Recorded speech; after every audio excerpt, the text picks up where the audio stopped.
Hey guys, Joe here. If you've been following this channel for a while, you'll know that I like to switch things up, change things up, and mix things up quite frequently, especially when it's something that's easily replaceable. If you're new to the channel, I like to quite frequently change things up, switch things up, and replace things when they're easily replaceable. Hi, how you doing? If you like this kind of video when we're done watching it together, because I always watch them back at least once when I'm done filming them, give me one of those. That's a thumbs up. Leave a comment, all that good stuff. Use my Amazon affiliate links. All that will help the channel grow. If you want to have direct input and you want to see some videos before everybody else can, don't forget to become a member. I don't always do one takes. I do a lot of them, like today's, but the follow-up video to this will be edited and Rain's videos will be edited. So being a member, you'll get earlier access to those. Those take me more time to put out, so they don't come out as frequently. All that e-begging out of the way, what we're taking a look at today is technically a follow-up to the 320X compact video I did. So obviously what we're taking a look at today is a Sig. This is a Sig Sauer 320 as well. However, this is the full size. Also chambered in 9x19. They're available in 40, and I believe they sell the 357 Sig drop-in barrel conversion for the gun still. But this is a full size 9x19 with a 17-round capacity. Pardon me. However, capacities and what it comes with out of the box are not as strict or locked into the gun as it would be for something like a, well, let's say a 1911. This is not my 1911. It looks like my Kimber, but 'tis not. This is a customer's gun that I'm cleaning. Has recovered tactical rail hole grips. It's interesting. We'll be talking about that in another video. But it's a full-size firearm in about the same size. This is a 5-inch barrel. This is a 4.9-inch barrel. Very close. The reason I went with this is because, number one, good capacity. Number two, I wanted a 9x19. Number three, because after shooting the X Compact, I got pretty interested in the aftermarket for the 320, and that's something I want to kind of dive into as time goes on.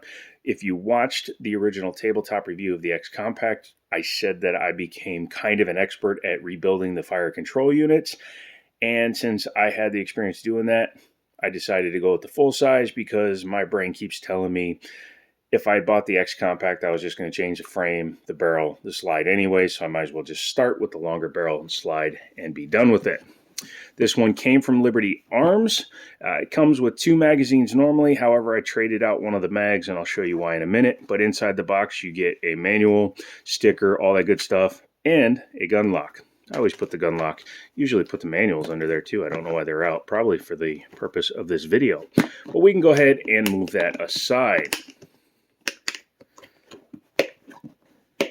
The Sig 320 lineup has one major claim to fame, and there are other guns that do it, but this is the most talked about, in the fact that it has what's called a removable fire control group. The trigger and the fire control group are the gun in this case, which means this gun is extremely customizable. Here in the United States, we don't require serialized barrels nor serialized slides. So as long as this is part of this, you can change all of this. In fact, you'll be seeing a follow-up video because I have quite a few different ones that we're going to be looking at. The Sig 320 is also used by the U.S. military in the M17 variant, which is the full-size slide, but with a slightly shorter frame, as well as in the M18, which is basically the X Compact that I shot before. This one does need a couple of upgrades to get to that level, but for the price, it was a pretty good deal. This one has upgraded Ameriglow sights that I put on it. But with the stock sights out of the box, this gun came in at $519, which is a pretty good price for a full-size, well-known brand double stack striker-fired gun. For some reason, I was going to say double action guns. These are single actions. Polymer frame, steel slide, nice tilting action barrel, Browning tilting action barrel. Has a generous pick rail on the front, and unlike some of the other Sig Sauer stuff, this is a true 1913 style pick rail. which I do like and appreciate. And as you can see, it's a multi-slot on the full size so that you can put lights, lasers, and tactical bazookas. This is a Cerakoted. I believe somebody Cerakoted it. It was either Cerakoted or just painted. But this is basically what the M17 has, which is a slightly shorter grip frame, but also a slightly shorter rail, which is kind of cool. And I was carrying this one for a little bit, and I decided I liked the Wilson Combat one a lot, and then I also ordered a Polymer 81. Again, we'll be doing a follow-up so I can show you how it looks with all these on it. But the fact is, by going with the 320 with its removable fire control group, I now have 4 very different feeling firearms, and they all can serve a different purpose. In its stock form, I wear my paddle holster. This is my store gun, no problemo. If I want to run, say, a shorter grip frame, I would put the shorter grip frame on it, and then I can run a 15-round magazine, so it's basically Glock 19 size here, which is what you care about when it comes to concealed carry. These both have full-size grip frames, even though they have the shorter rails. Let's talk about the trigger. The stock trigger in a 320 is not terrible. They've upgraded it since the first generations, but they aren't that great. The take-up isn't that long, but the actual break is spongy. It's the best way to put it. Reset. It's about where the break is. You can release and come back out, and then again you go into the junk, and you hear it, it sounds muted. And I said this in the X Compact video, that the stock trigger sounds like there's sponges inside to absorb the sound. But it's a pretty definite reset. It's a pretty easy reset. The gun resets very short on the stroke. Some guns have a longer reset stroke. This one is not bad. And I intend on throwing in the X trigger, which I've already ordered, just hasn't showed up yet, as well as the X series connector, which will drop this pull by 30%, I believe, and the weight by almost 40%, which will give me an X carry style trigger. Now, it doesn't have a cutout for an optic. However, there are slides available. I would just swap everything over. When I had my Glock 19, I sold my original slide to pay for the new one. That was a dumb move because when I went to sell the gun, then I couldn't put it back to stock. Luckily, Daniel just bought that gun for me. But this one, I'm going to keep this regardless of what I do. I just added the night sights because I'm actually a steel sight guy. However, I do have a Sight Mark red dot that I want to try out. So I'm looking for a couple of different optics ready firearms, and that's something that'll be coming up in the future as well. This is the bog stock frame, so as you can see, it has stippling panels here, and on the front, along with some serrations on the front of the trigger guard. However, there's nothing up here in the thumb area, which I don't like at all, because honestly, when you're riding your thumbs, things like that, you don't really have much in the way of traction. I'd rather have good traction here. That way, if I'm depending on how I'm doing it, if the palm is up here and I'm on top, or if I'm just shooting one-handed, I just like there to be more grip there.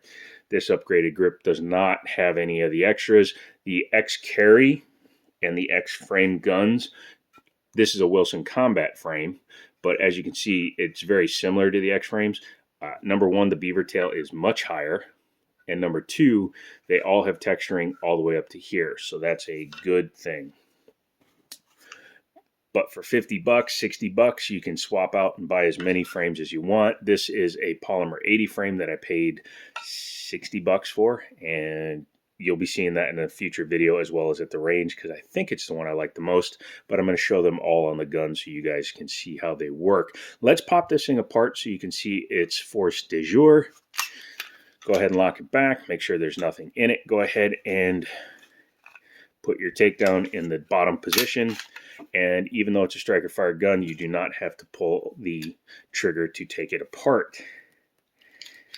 Very stiff spring in there. This one is a captive guide rod. However, it is not a weirdly cut one, so you just have to pay attention to which side is the front and which side is the back.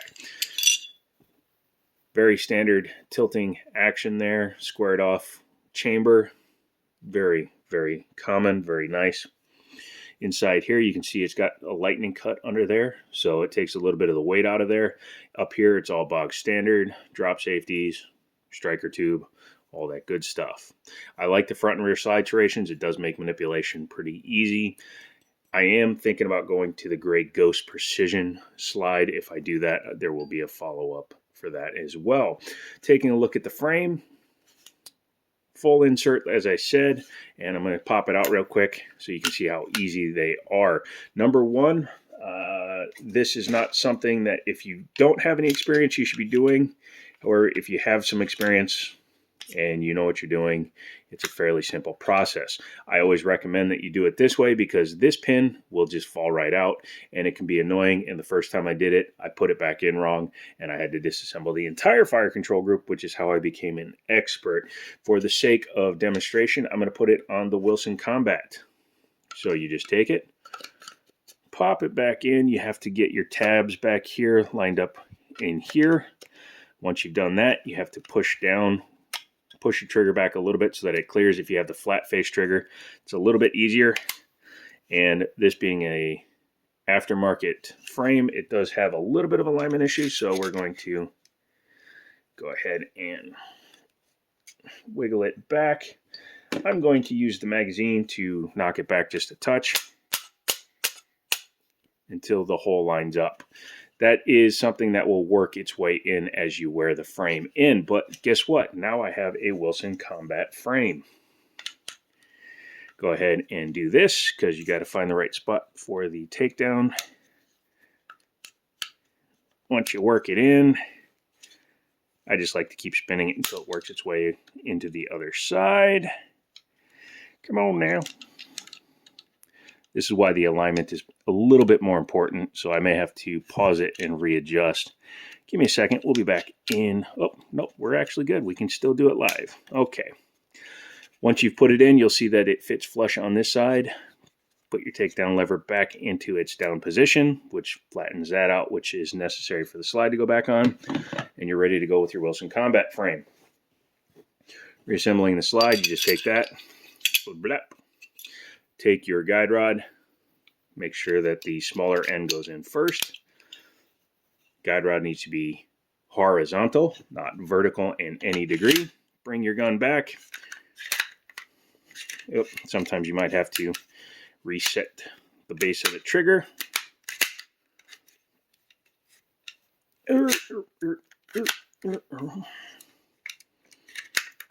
I do apologize, sometimes doing this on camera can be a bit of a pain in the patootsky. Bring it back, and the takedown lever went down on its own, which is fine.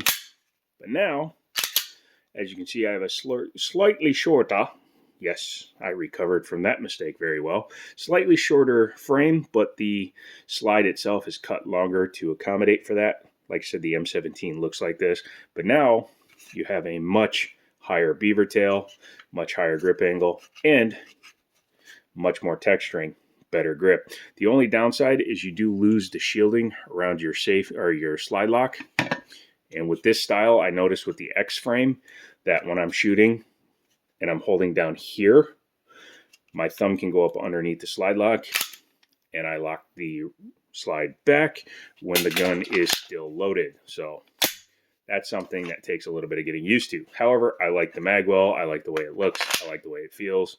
And up until I put this on there, this was my favorite frame. But we'll be talking about that later. So what do I think you should do if you're in the market? Well, you should go to a store and try the different sizes. Many stores should have the small, medium, and large size guns. Feel which one works best for you. Get the one that works best for you. But you can easily modify and change these bad boys up. And you could get a short barrel, short frame. You can build your own gun out of this thing and have 12 different styles. You can imitate the X5 Legion. You can get the AXG frame, the steel one. You can do all kinds of fun stuff. So if you have one that's fully built, let me know. I'll watch your video. Go to Liberty Arms. They're in Harrisonburg, Virginia. Just Google them. Tell them I sent you, that you're looking for one of these guys, and they will hook you up. Come back for the other video when I will be comparing all the actual frames to each other. as well as the range video, which will be coming. As I'm filming this, we just got over 5 inches of snow in April in Virginia, which was insane. Also, before we go, here's a picture of a compact frame with a 32 round mag in it. So leave a comment, leave a like, all that good stuff. Come back in for another video. Yeah, English, not good. Me, wording, not best. Yay. Joe, go home now. Bye.